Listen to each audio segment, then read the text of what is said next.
দেশজুড়ে উগ্রপন্থীদের একের পর এক হামলার মধ্যে ২০১৬ সালের ২৫ এপ্রিল রাজধানীর কলাবাগানে নিজ বাসায় হত্যা করা হয় সাবেক ইউএসএইড কর্মকর্তা জুলহাস মান্নান এবং তার বন্ধু নাট্যকর্মী মাহবুব তনয়কে। ঘটনার দিন রাতেই জুলহাসের ভাই মিনহাজ বাদী হয়ে কলাবাগান থানায় হত্যা মামলা দায়ের করে।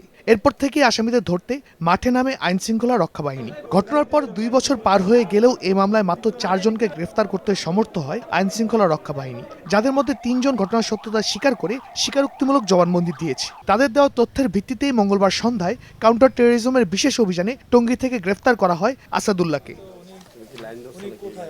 বুধবার দুপুরে ডিএমপির মিডিয়া সেন্টারে সংবাদ সম্মেলনে জানানো হয়, গ্রেফতার আসাদুল্লাহ জুলহাস তনয় হত্যা এবং বাড্ডায় পুলিশের উপর আক্রমণ করে অস্ত্র ছিনতাইয়ের ঘটনায় সরাসরি জড়িত ছিল। আসাদুল্লাহ আগে শিবিরের রাজনীতির সঙ্গে জড়িত ছিল বলেও জানানো হয়। আমরা নিশ্চিত হয়েছি যে ওই দিন মোট 7 জন উপস্থিত ছিল, যাদের ভিতরে 5 জন ছিল কিলার গ্রুপের সদস্য এবং 2 জন ছিল ইন্টেল গ্রুপের সদস্য।